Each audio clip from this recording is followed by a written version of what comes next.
В эфире еженедельная информационно-аналитическая программа «События недели», и я, ее ведущая Елена Лола. Здравствуйте. Начались вступительные экзамены в Абхазский государственный университет. О том, какое количество студентов готов принять АГУ, об уровне знаний абитуриентов и студентов, о задачах, которые стоят перед главным вузом страны, мы поговорим с гостем студии. А пока давайте посмотрим, чем запомнилась уходящая неделя.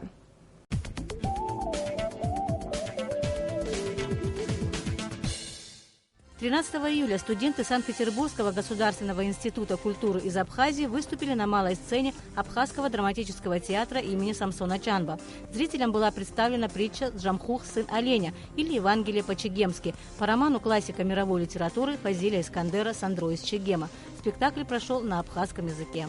14 июля Абхазию с однодневным рабочим визитом посетил заместитель секретаря Совета безопасности России Рашид Нургалиев. На встрече с президентом Раулем Хаджибо обсуждались перспективы развития сотрудничества по линии совбезов двух стран и ряд других вопросов абхазо-российского сотрудничества в области безопасности.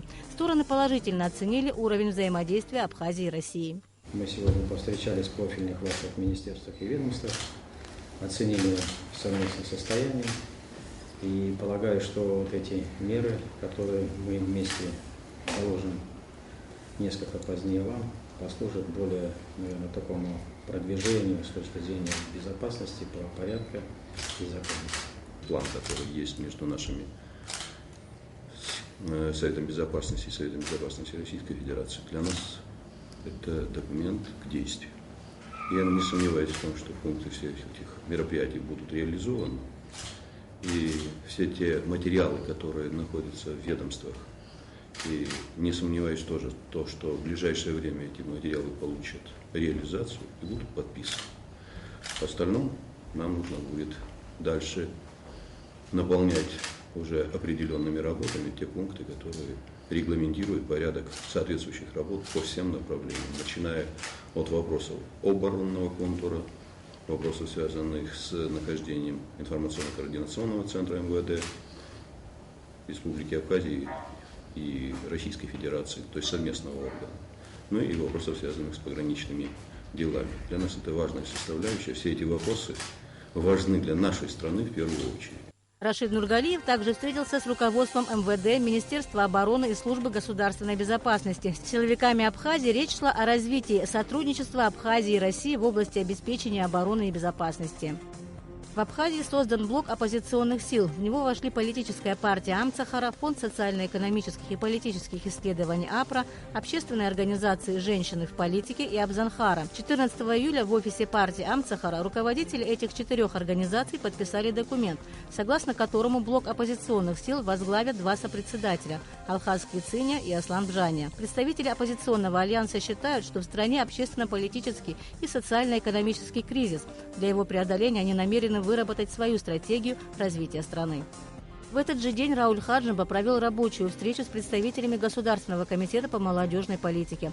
Обсуждались пути реализации государственной молодежной политики и создания Совета по молодежной политике при президенте. Было также предложено внести в парламент законопроект о запрете продажи алкогольной и табачной продукции лицам, не достигшим 18 лет. Глава государства поддержал идею создания Совета и подчеркнул важность участия молодежи в строительстве государства. 15 июля правительством был утвержден индикативный план социально-экономического развития Абхазии на 2016 год. Проект основан на фактических показателях организаций и предприятий за 2014 год, плановых показателей на 2015 год и фактических данных за первый квартал 2015 года. Показатели индикативного плана на 2016 год выше, чем за предыдущие годы. В первом полугодии наметилась позитивная динамика, увеличение доли экспорта в товарообороте, сказал министр экономики Адгур Арденба. Одна из главных задач, стоящих перед государством, вывести экономику из тени, подчеркнул премьер-министр Артур Миквабия.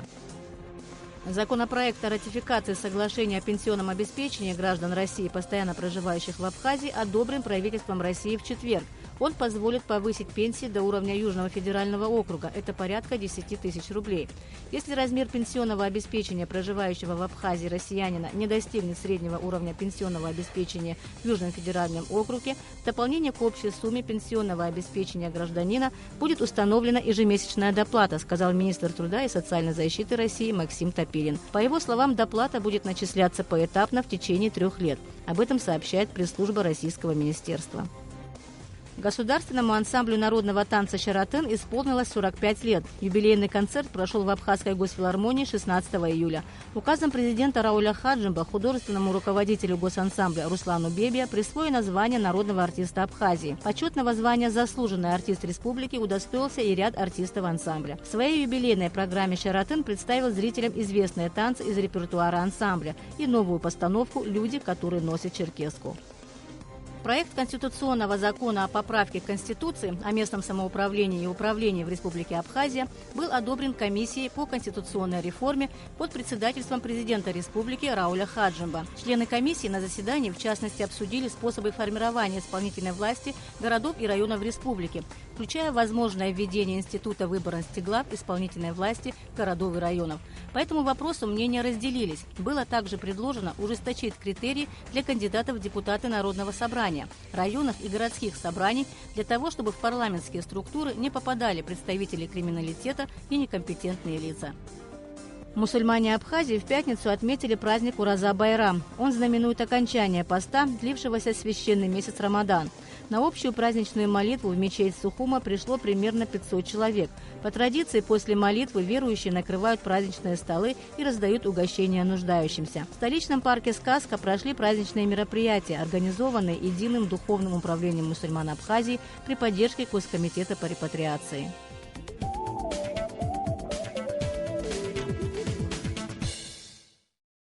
Это были основные новости недели. А сейчас вернемся к главной теме нашей программы – деятельности Абхазского государственного университета. Гость нашей студии сегодня – ректор АГУ Олег Огварамян. Здравствуйте, Олег Алексеевич. Здравствуйте. Вопросов к вам накопилось очень много. С вами хочется обсудить не только начало вступительных экзаменов, но и поговорить об уровне высшего и школьного образования. Об этом мы поговорим чуть позже. Для начала расскажите об международном сотрудничестве вуза, о расширении научно-образовательных связей АГУ и о ваших поездках на международные конференции. Что это дает вузу? Последние годы такие связи, о которых вы говорите, они очень существенно расширились. Наши студенты ездят на различные международные мероприятия, в том числе и в Брюссель, и в Штаты, и в Италию, и так далее, и так далее. В Санкт-Петербурге был 13-й съезд Евразийской ассоциации университетов. Ну вот я там выступал, говорил о нашем университете. На этом съезде нашему университету, который с 1993 года был ассоциированным членом этой ассоциации, Евразийской ассоциации университетов, а теперь вот с этого года решение было принято в Санкт-Петербурге, что мы действительные члены. Но это не просто так. Есть критерии, по которым оценивается, можно там, ассоциированным членом или можно ли уже действительным членом. Так что я поздравляю свой коллектив и, наверное, всю Абхазию, потому что это правда событие. Там же мы заключили договор в Санкт-Петербурге с Санкт-Петербургским государственным экономическим университетом. Это был раньше финансово-экономический университет, сейчас он объединил 5 вузов, 60 тысяч студентов. 10-й съезд Российского союза ректоров. Я на всех съездах, так сказать, бывал, принимал участие, причем активное. На этот раз тоже выступал на секции, значит, университетов. Был я на Кипре, на Северном Кипре. Там проходила международная конференция «Современные аспекты международного сотрудничества университетов». Эту конференцию организовал клуб ректоров Европы. Я вхожу в этот клуб с 2009 года. Центр находится в Оксфорде. И вот в прошлом году был создан Оксфордский академический союз, куда вошел наш университет. И вот в рамках конференции в Никосии я презентовал наш университет, там, выступил с некоторыми предложениями по работе этого Оксфордского академического союза и был включен в состав Совета Оксфордского академического союза. Это большой выход для нашего университета, так сказать, вот, на европейский уровень. И должен сказать, что я там, так сказать, ну, хотя бы устно презентовал, какие научные учреждения имеются в Абхазии, которые тоже могли бы быть членами этого Оксфордского академического союза. Меня избрали иностранным членом Российского союза ректоров. Значит, ну, я и так бывал на всех съездах, но теперь уже, как говорится, и официально можно ездить уже, так сказать, полнокровно. Вот такие связи, которые вы активно налаживаете с различными международными университетами, конкретно что дадут нашему вузу? Любые связи, которые говорят об академическом союзе, предполагают совместные научные исследования, приобщение к науке молодежи, получение возможности обучаться в аспирантуре, в магистратуре, в докторантуре, значит, проходить стажировки, проходить практики. Вузовская наука, она очень обширна, так сказать, вот есть отраслевые научные учреждения, а университет, он представляет комплекс этих наук. Во-вторых, эти научные учреждения питаются за счет кого? За счет молодежи, которую выпускает университет. Поэтому у меня во всех научных учреждениях Абхазии имеются базовые кафедры. Это мы давно, уже после войны, сразу сделали, а до войны еще в ИЕПИТе и так далее. Вот сейчас я был на очень крупной международной научной алгебраической конференции, выступал там с докладом. Эта конференция посвящена была юбилею выдающегося алгебраиста и логика Юрия Леонидовича Ершова. Кстати, он почетный профессор нашего университета.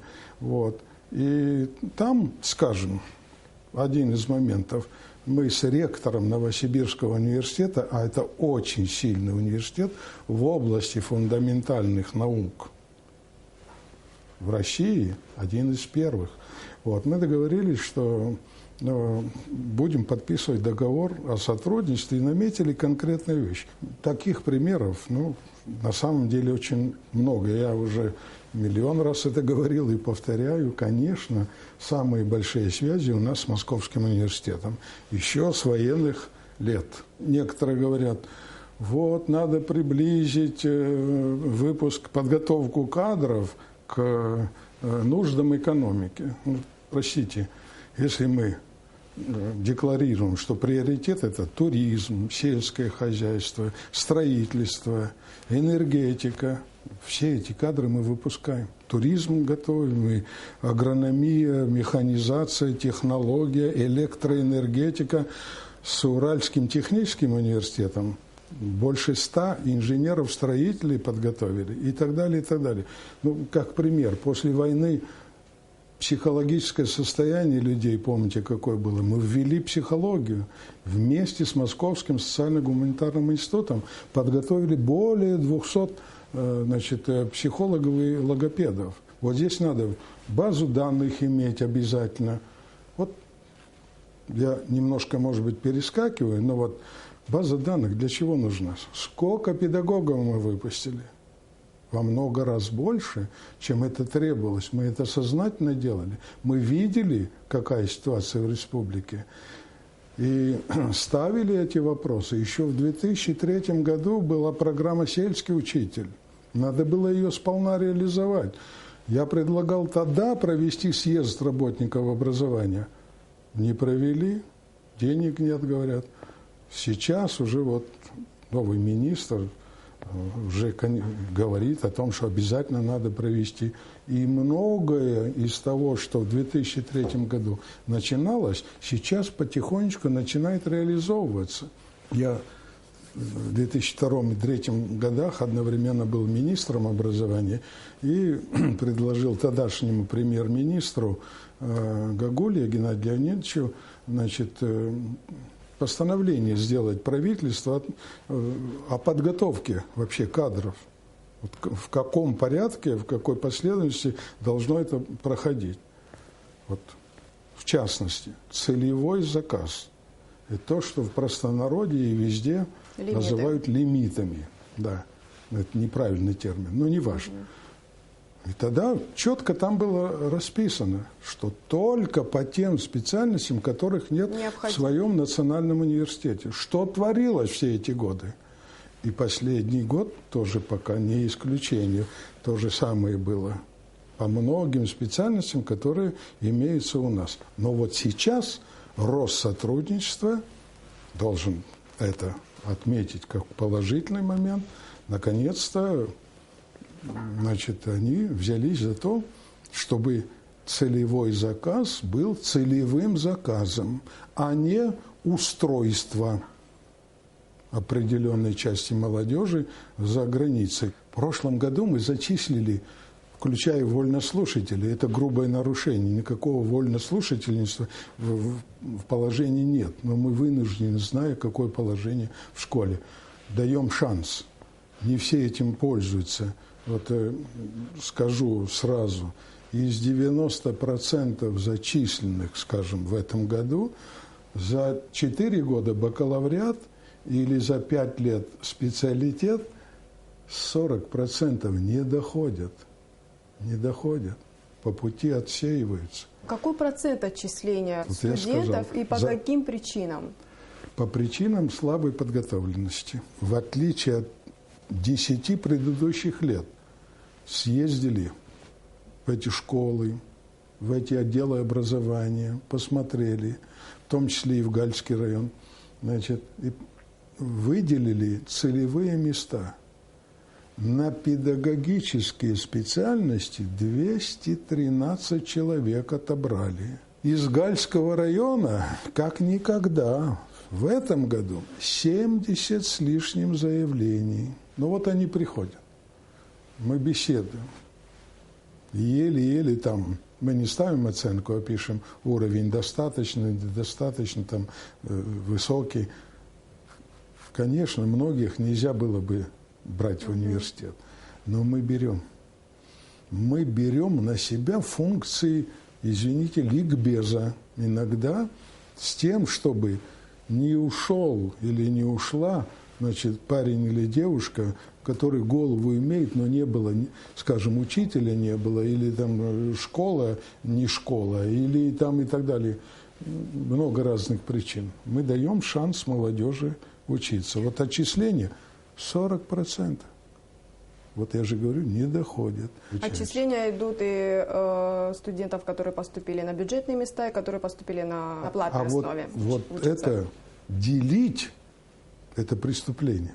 Нельзя этого делать. Диплом-то один получают. Владимир Владимирович Путин в своем выступлении на съезде сказал, очень многие негосударственные вузы превращены в фабрики по печатанию дипломов. То есть вы, я так понимаю, отрицательно относитесь к негосударственным вузам? Ни в коем случае, не так, абсолютно.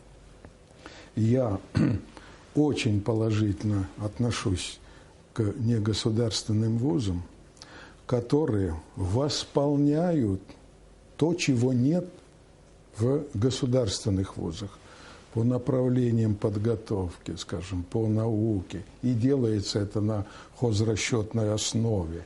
Значит, и делается с, не то чтобы согласия, а с желания самих там, абитуриентов, которые поступают. Но вы посмотрите, что творится в России. Сколько вузов не только закрыли, а руководители отдали под суд. Вот наш, да, не государство. Но те же специальности, которые у нас. Причем худший вариант. Почему? Они ссылаются на российские образовательные стандарты. Нету там таких стандартов. Нету двойных специальностей. Скажем, юриспруденция, предпринимательство, там, агроэкономика, землеустройство. Нету. За 5 лет подготовить такого специалиста невозможно. Или такой момент. университет, ученый совет университета, он только имеет право присудить ученое звание, профессора или доцента. Ни один сотрудник этого негосударственного вуза не проходил аттестацию через наш ученый совет, хотя себя называют профессорами, доцентами. Олег Алексеевич, мы плавно переходим к теме экзаменов. У нас готов сюжет о первом дне вступительных экзаменов в АГУ. Давайте для начала посмотрим. Вторая половина июля и август обещают быть жаркими. Если и не по всей Абхазии, то в районе Киласура уж точно. В Абхазском государственном университете начались вступительные экзамены. 16 июля абитуриенты разных факультетов сдавали экзамен по абхазскому языку. В отличие от русского сектора, где первыми сдают профилирующие предметы, в абхазском секторе любого факультета АГУ первый экзамен на знание родного языка. Абитуриенты, поступающие в абхазский сектор экономического факультета, писали диктант, отрывок из романа Баграта Шинкуба «Рассеченный камень». А абитуриенты исторического факультета под диктовку профессора кафедры абхазского языка Альдоны Ажиба писали отрывок из романа Виталия Амарщина «Псха». Выпускница первой сухумской школы Милана Парулова уверена, что диктант она написала на твердую 4. Мне нравилась история всегда с детства, смотреть исторические фильмы, учить историю. Хотела бы стать археологом. Интересный отрывок попался и абитуриентам биолого-географического и педагогического факультетов. Отрывок из романа Дмитрия Гулия «Камачеч». Выпускник первой пицунской школы, поступающий на специальность сервис и туризм, признается, что писать диктант было довольно-таки сложно. Немного волнения, конечно, было, но преодолели, написали диктант. Сфера туризма в Абхазии имеет большие перспективы в Абхазии, поэтому я выбрал эту специальность. По словам старшего преподавателя кафедры абхазского языка Дианы Шамба, во время диктанта в аудитории царила доброжелательная атмосфера. Ведь и лекторы понимают, насколько волнительно вчерашним школьникам сдавать экзамен в высшее учебное заведение. Это первый экзамен сегодня, и хочется думать, что дети, абитуриенты, студенты и дальше сдадут экзамены хорошо. И это начало, и хотелось бы, чтобы начало было хорошим, удачным. И я желаю удачи всем абитуриентам, которые сегодня писали абхазский язык. На государственном языке будут говорить все жители нашей страны. И я на это надеюсь. И для этого очень много что нужно сделать. И в первую очередь изучать язык, и улучшать методику изучения языка в школах, и в детских садах, и в университете. На поступление в главный вуз страны подано 818 заявлений. В этом году в АГУ для обучения на бесплатной основе выделено 356 мест. Но по решению учредителя университета президента Абхазии дополнительно еще 20 мест открыто для поступающих на специальность русский язык и литература на заочную форму обучения. По словам заместителя ответственного секретаря приемной комиссии Асида Акаба, АГУ работает в тесном контакте с Министерством образования и науки, которое в этом году запросило 237 целевых мест. В это же число входят 63 учителя школ и 20 воспитателей детских садов, не имеющих профильного образования. Университет выпустил за все послевоенные годы педагогов гораздо больше того, что требуется. Однако некоторые из них не идут работать в школу по понятным экономическим причинам. Понять, конечно, их можно, но оправдать нельзя. Надеемся, что вот то тесное сотрудничество с министерствами, ведомствами, в первую очередь с Министерством образования и науки, которые наладились в нынешнее время, даст свои результаты и снимутся многие проблемы, которые существуют на сегодняшний день. Асида Акаба сообщила, что 213 абитуриентов, успешно прошедших собеседование на педагогические и сельскохозяйственные специальности, рекомендованы к зачислению. А 9 победителей Республиканской олимпиады зачислены в университет без экзаменов. Кроме того, впервые в университете проведен своего рода эксперимент. Собеседование абитуриентов на знание абхазского языка для поступающих на русские секторы факультетов. Выводы весьма неутешительны, заметила профессор кафедры абхазского языка Альдона Ажиба. Результаты говорят о том, что обучение государственному языку в неабхазских школах оставляет желать лучшего. Выпускники не могут произнести элементарные предложения, не говоря уже о том, чтобы изложить свою мысль на государственном языке. По моему мнению, нужно в школах создавать разноуровневый подход, создавать группы, чтобы они учились не в одном классе, не в одной группе, а учились, есть, например, учащиеся, которые владеют абхазским языком, являются родным языком, и они хорошо владеют, чтобы они учились в определенной группе. И очень важно, мне кажется, разноуровневый подход в обучении. У нас в университете это практикуется уже давно. Мы обучаем студентов по разным уровням. Для владеющих, не владеющих и слабо владеющих по 3 направлениям. И мы создали учебники, учебные пособия. Есть хорошие наши абитуриенты, которые закончили армянские школы. Не все школы, конечно. И некоторые русские школы, где учащиеся показали хорошие знания государственного языка. Но это радует нас. В приемной комиссии АГУ отметили, что наиболее востребованными факультетами среди абитуриентов по-прежнему остаются экономические и юридические. Как никогда много заявлений подано на педагогические и физико-математические факультеты, а на химию ни одного заявления. Амрамич Бабислан Джинджал, Абхазское телевидение. Олег Алексеевич, что делается университетом для развития и популяризации абхазского языка? Мы в 1996 году разработали программу «Абхазский язык в Абхазском университете». Это далеко до признания, до принятия закона о государственном языке. Потом эта программа вошла в государственную программу развития абхазского языка. Мы готовили учебники, учебные пособия, программы и так далее. Ну и чтобы это так сказать, оптимизировать эту работу, мы создали отдел по подготовке учебной литературы на абхазском языке. Ввели специальность абхазский язык в неабхазской школе. Уже несколько выпусков есть. Отдел выпустил 150 наименований, программ, словарей и так далее, и так далее. Почти по всем факультетам. Была комиссия при президенте по развитию абхазского языка, которая выпускала эту литературу. Затем эта комиссия была передана в кабинет министров. Там была эта комиссия. Сегодня у меня готовы 16 учебных пособий, а комиссии нет. Я говорил с Шамилем Омаровичем, он куратор образования, я говорю, и науки, я говорю, надо обязательно возобновить работу комиссии. У нас готово. Плюс мы ввели преподавание абхазского языка во всех группах.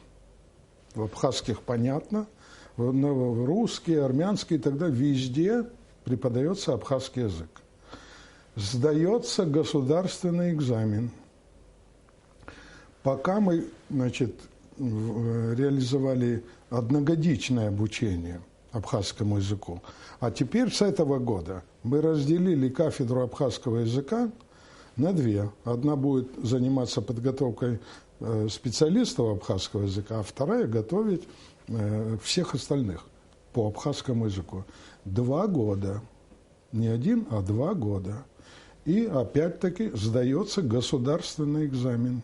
Мы несколько лет назад начали разрабатывать программу внедрения абхазского языка в компьютерные технологии.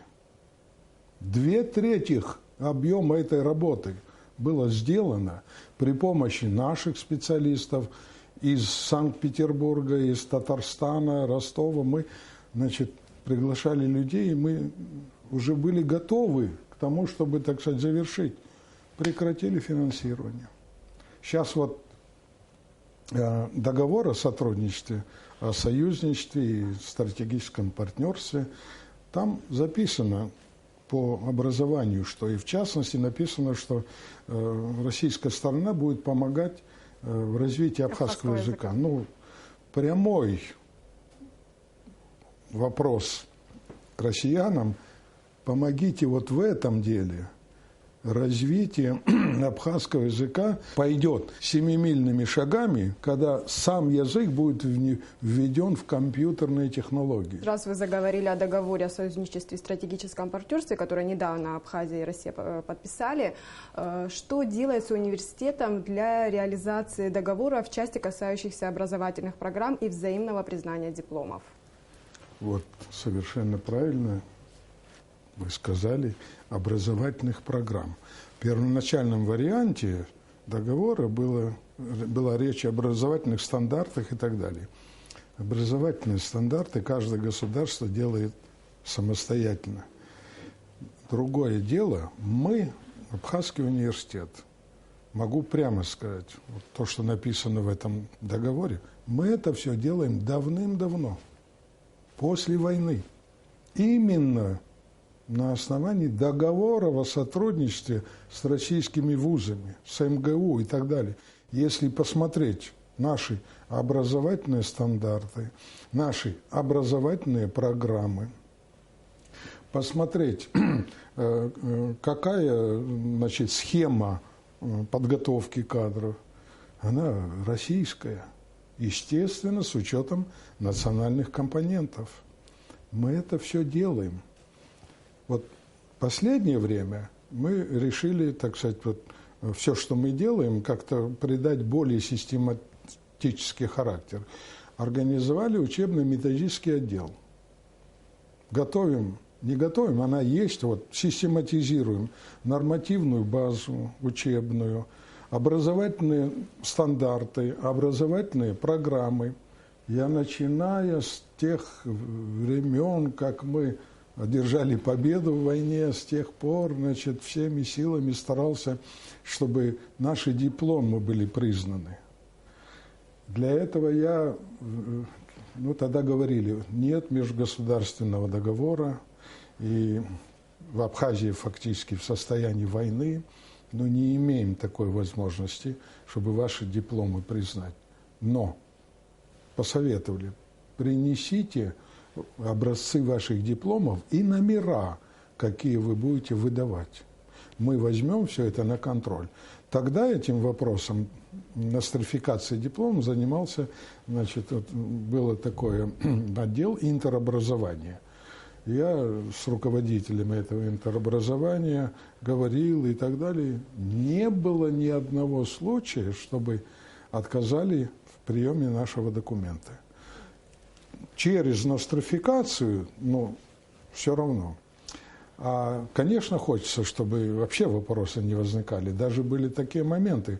А кто может подтвердить, скажем, статус вашего диплома? Какой российский вуз? Я говорю, МГУ.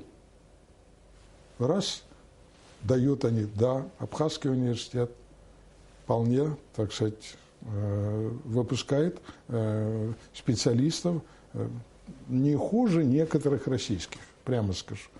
Да. Ну, в 2008 году я попытался вторично, после признания Абхазии, России. Ну, сказали, не время, еще надо же. Мы готовились. Все делали для того, чтобы, так сказать, безболезненно пройти вот это. Мы готовы были к аттестации. Российская аккредитация, если надо. Ради Бога. Мы этого всего не боимся. То есть это не то слово, не боимся. Мы бы этого хотели, наоборот. Вот. Нет. Тогда 4 года я выждал, и в 2012-м через МИД Абхазии мы послали проект, значит, соглашения между правительствами России и Абхазии о признании дипломов, образовательных документов, ученых, степеней и званий. Резолюция была, подлежит обсуждению.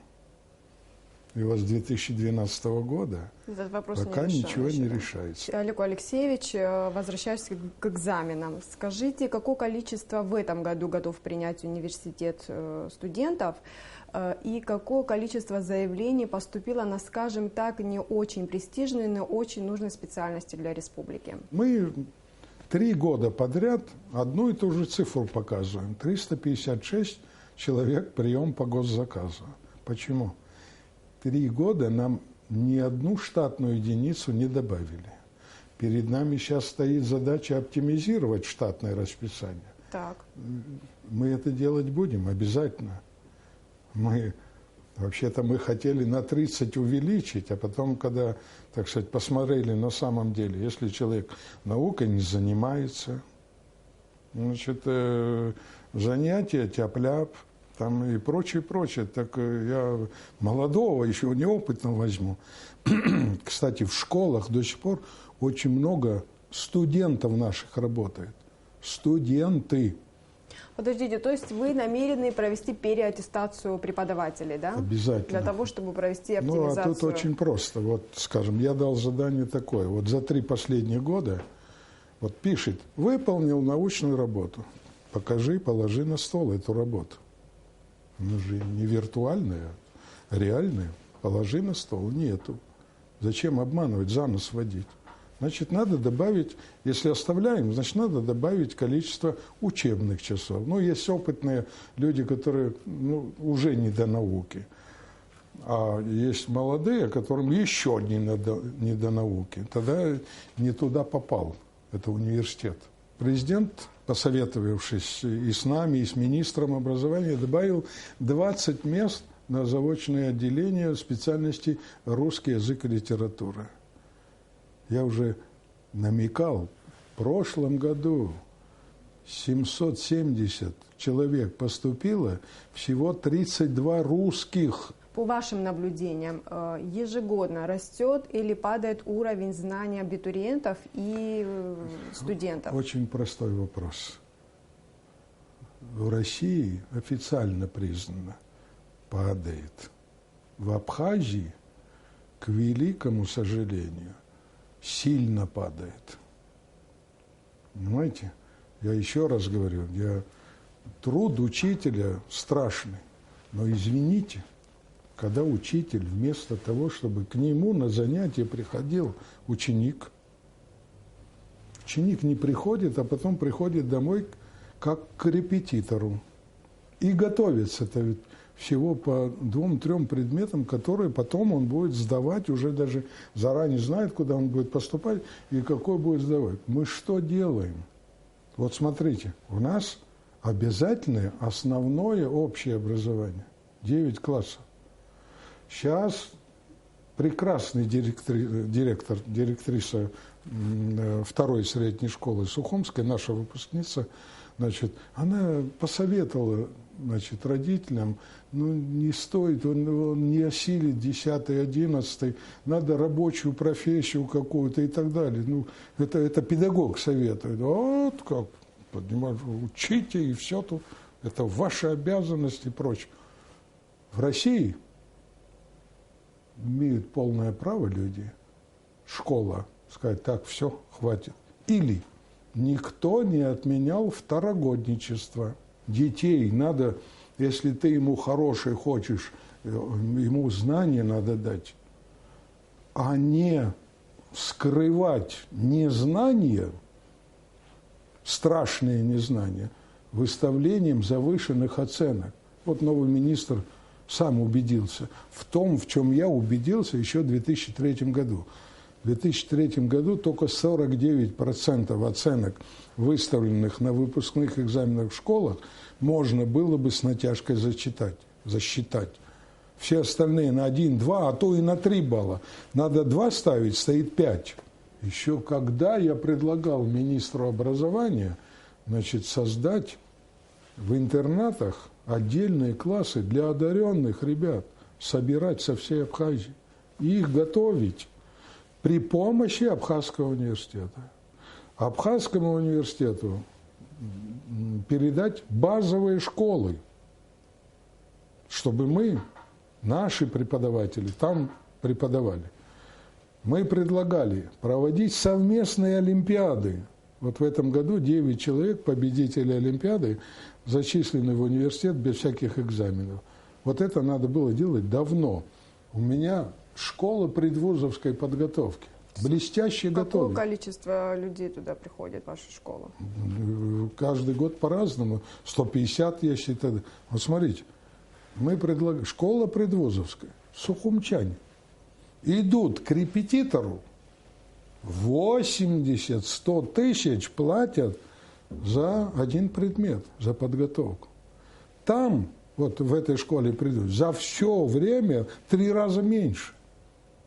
Там не по одному предмету, а, по-моему, в 3 раза меньше. Действительно, если раньше к репетиторам ходили ученики старших классов, то сейчас к репетиторам на дополнительное обучение ходят ученики уже и младших классов. Почему такое происходит? Связано ли это с плохим финансированием или еще какие-то причины? Что нужно изменить для того, чтобы подтянуть школьное образование? Я причину вижу и в школе, и в семье, и в обществе.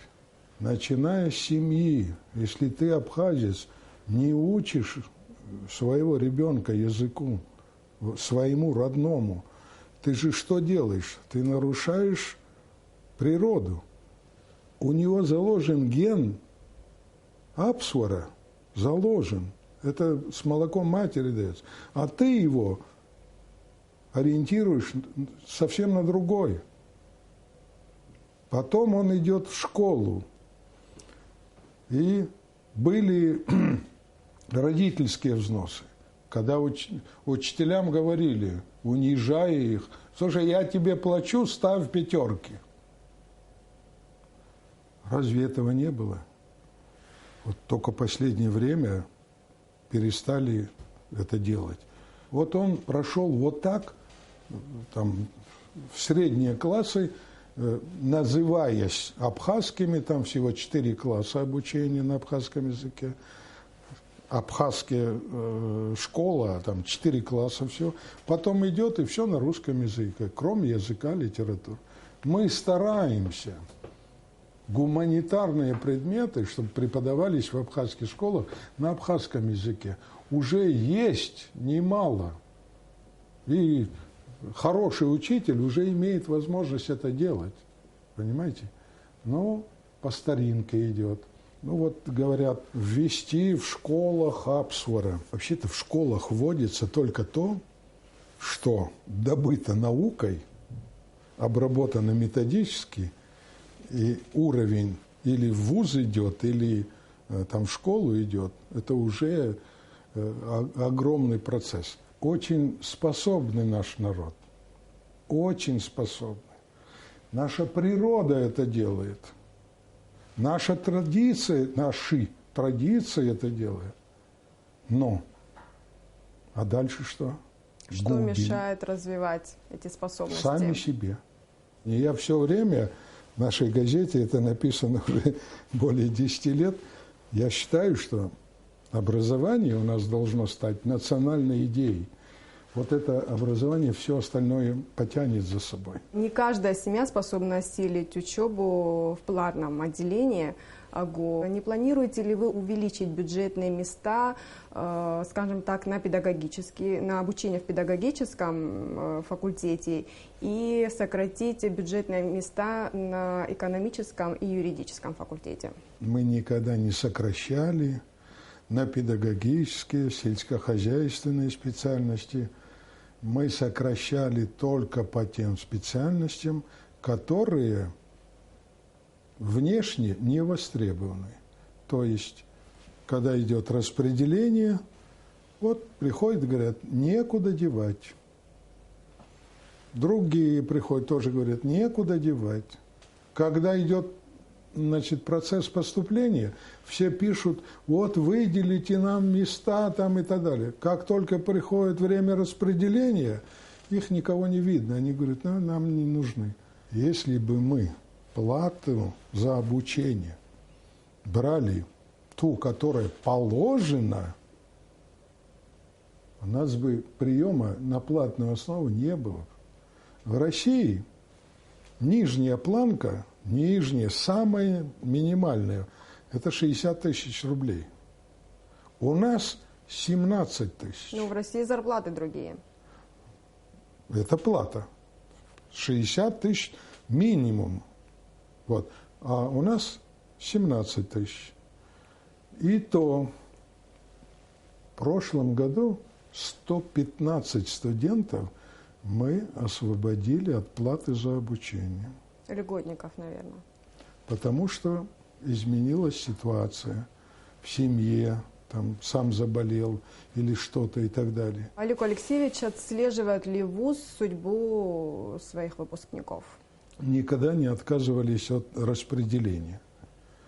Но когда мы распределили, уже дальше, я вот говорил о базе, вот разве нельзя в районах написать базу, кто окончил Абхазский университет, где он работает и так далее. Мы отслеживаем. Мы стараемся оставить его в университете. Мы стараемся после того, как отработал, скажем, 2 года обязан направить его в аспирантуру, к себе в университет, значит, потом привести. На повышение квалификации в университет. Конечно, по возможности, но наши возможности в этом плане ограничены. А вот безграничны эти на местах. Ну, надо же. Вот в программе «Сельский учитель», например, было сказано реструктуризация школ, введением школьных автобусов. Слушайте, в одной школе 5 человек сидит и 3 педагога, во второй там объединить пока. Крыша протекает, ничего нет, не дадим и тогда. На поводу не надо идти. Сколько юристов и экономистов выпускает ежегодно АГУ, и нужно ли нам такое количество этих специалистов? Если говорить о нуждах Генпрокуратуры, там, Верховного суда, там, и так далее, куда вот метят своих детей, отдающих на юриспруденцию, конечно, столько не нужно. Но сколько нам нужно юристов, экономистов, везде абсолютно. Международники нам не нужны? Ну, скажут. Сегодня у нас ограниченное количество там посольств и так далее, и здесь в МИДе малыми. Вот конкретный вопрос. Мы цивилизованное государство, мы в районах, та же демократия, те же законы. Вот в районы приезжают из иностранных государств люди заключать договоры там, и так далее. Протокол нужен? Я имею в виду не конкретный один протокол, а протокол в общем понимании нужен. Вот эти ребята, это бесценные там. Мои выпускники отделения международных отношений. Кстати говоря, и в МИДе их очень много. Да. Поэтому никакого перепроизводства юристов, экономистов нет. Олег Алексеевич, я бы хотела, чтобы мы поговорили немножко о Гальской школе. Вы частично уже проговорили это. Понятно, что в Гальском районе образование тоже нуждается в реформировании. Там ведь что происходит? Заканчивают Гальскую школу, да, едут в Грузию, получают педагогическое образование, возвращаются и ведут образовательный процесс на грузинском языке. Что нужно сделать для того, чтобы изменить? Вот все, что ты сказала, сделать в прошедшем времени. Что нужно было сделать было другой вопрос. Для изменения ситуации в гальских школах? Я в 2003 году, уже повторяюсь, предлагал конкретное постановление по Гальскому району. И не только по образованию, а по всему. Комплекс мероприятий, которые надо провести в Гальском районе. Сегодня была бы другая картина. В Гальском районе не везде одинаковая ситуация. Есть школы, в которых и абхазский преподается хорошо. Вот там, где вот это делалось, или по ручке дать, или сказать «до свидания». Внести туда преподавание, в том числе истории, так, как это преподается в Сухуми и другое. Учебники там и так далее. Поехать, не полениться. Я помню, Царство Небесное, Агумава там работала заведующим отделом образования. Она день и ночь работала, по школам ходила там и т.д. Потом прекратили, потом успокоились, потом начали закрывать глаза. Что делается для улучшения качества вузовского образования и материально-технической базы университета? Блестящий ремонт – это тоже служит подъему материально-технического состояния вуза и подъему качества обучения. Теперь мы должны, как и раньше, насыщать аудитории лабораториями различными, больше посылать на практику. Как вы считаете, возможен ли выбор профилирующих предметов учениками 9 классов? Как вы вообще относитесь к профильному образованию? Способно ли оно изменить ситуацию в школах? При той ситуации, которая сегодня в школе, не способна. Потому что за них все решают родители. В большинстве случаев они мешают. Приведу пример. Я очень хотел, чтобы мой сын стал математиком. Папа, не буду я никаким математиком. А кем ты будешь? Я буду медиком. Сегодня известный хирург. Почему идут в основном, как вы говорите, на юриспруденцию, экономику, на международные отношения? Родители настаивают. Родители говорят, вот ты должен быть прокурором. Да, и все тут. Или министром экономики. На ваш взгляд, как уровень образования влияет на экономику, политику и благополучие страны? Я всегда говорю, даже самые блестящие знания, качественные, которые ты получил, ты можешь использовать как во благо, так и во вред народу. Надо, чтобы мы сообща, все вместе, ставили общие задачи, конкретные, на перспективу, на ближайшее время и так далее. Что можно?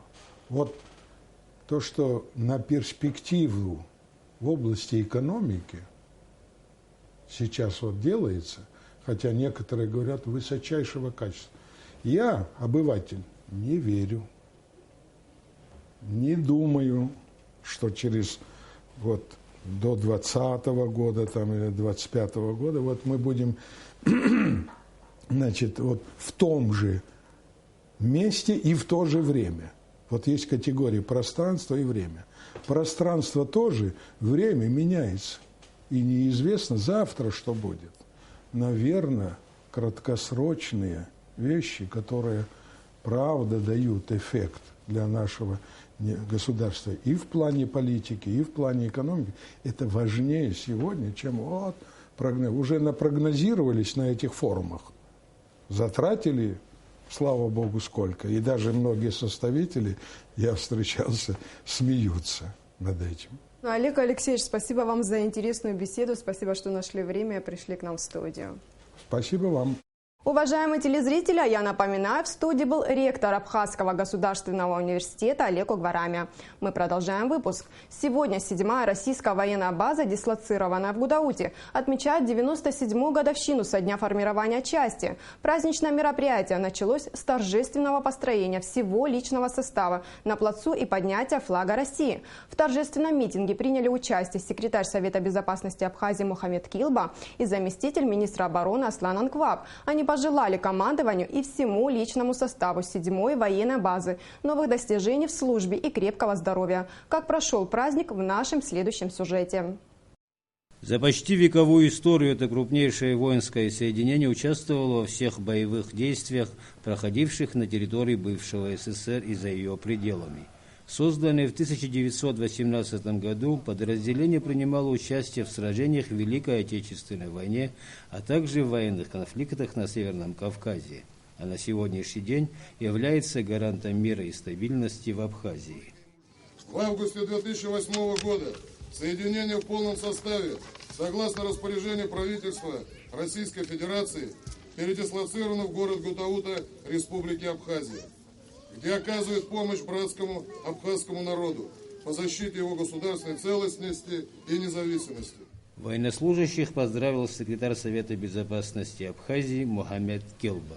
Своим тяжелым трудом вы подтверждаете выполнение задач, поставленных Верховным главнокомандующим, президентом России Владимиром Владимировичем Путиным, руководством вооруженных сил, делаете все необходимое для укрепления боевой готовности армии.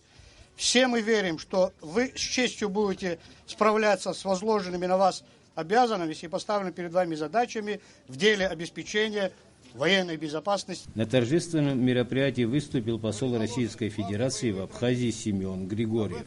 В сложнейшей международной и региональной обстановке ваша часть с достоинством выполняет задачи по обеспечению национальной безопасности Российской Федерации и Республики Абхазия. Заместитель министра обороны Абхазии Аслан Ангва поздравил российских военнослужащих и вручил группе офицеров медали. По завершении торжественной части перед многочисленными зрителями выступил военный оркестр, а военнослужащие продемонстрировали свое боевое искусство. Инвер Ардженя, Адам Ардженя, Абхазское телевидение. Кофейная кантата Иоганна Себастьяна Баха впервые прозвучала в Абхазии. Известный во всем мире спектакль был представлен абхазской публике на железнодорожной станции Гума, которая в последнее время все чаще становится центральной арт-площадкой Сухума. Шутливая кантата о девушке Лисхин, которая больше всего на свете любила кофе, прозвучала в исполнении солистки Московского театра «Геликон-опера» народной артистки Абхазии, заслуженной артистки России Алисы Гицба, артистов театра «Геликон-опера», а также ансамбля «Капричо». Режиссер-постановщик спектакля Джамбул Жарданя, музыкальный руководитель, заслуженный артист Абхазии Михаил Алхазов. Среди тех, кто наслаждался классической музыкой, была и наша съемочная группа. Впечатлениями делится Нисфа Аршба. Красная ковровая дорожка, молодые люди в ливреях, эпохи, когда жил и творил сам Иоганн Себастьян Бах. Далее немного модерна в виде баннера, где все желающие могли сделать фото на память. 2 лестницы по бокам, и ты на концертной площадке под открытым небом. Для абхазских зрителей подобная атмосфера еще не совсем привычна. Находясь здесь, возле здания архитектуры, как-то и не сразу понимаешь, что этот арт-объект всего-навсего железнодорожная платформа одного из маленьких вокзалов Сухума. Мы пытаемся вдохнуть в нее новое дыхание, и мы видим, как горожане откликаются, как им нравится проводить здесь время. Эта платформа стала неким арт-объектом современного Сухума. И мне кажется, что такие открытые мероприятия в курортном летнем Сухуме необыкновенно актуальны. Они будоражат сердце ностальгию по тому довоенному, милому, теплому, открытому для всех туристов и отдыхающих Сухуму. Гостям предлагают множество яств, напитков, но среди них главный на этот вечер музыки барокко один – кофе. Подавали его все те же юноши в ливреях, прикладывая к изысканному эликсиру разные сладости, в том числе и шоколад. Кофейную кантату Баха во всем мире принято давать в концертном исполнении, а тут пускай и камерный, но полноценный спектакль. В нем приняли участие солисты Московского театра «Геликон-опера», народная артистка Абхазии, заслуженная артистка России Алиса Гицба, Алексей Исаев и Дмитрий Хромов, а также ансамбль «Капричо» под руководством заслуженного артиста Абхазии Михаила Алхазова.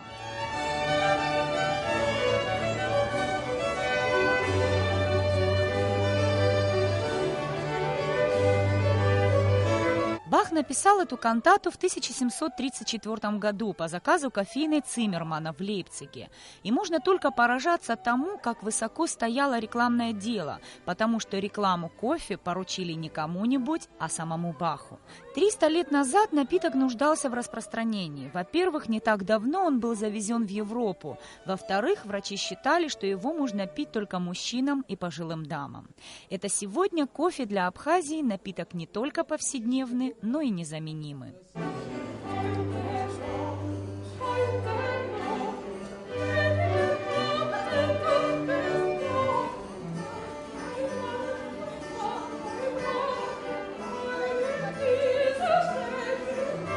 Целый час восхитительной классической музыки в исполнении знаменитых артистов.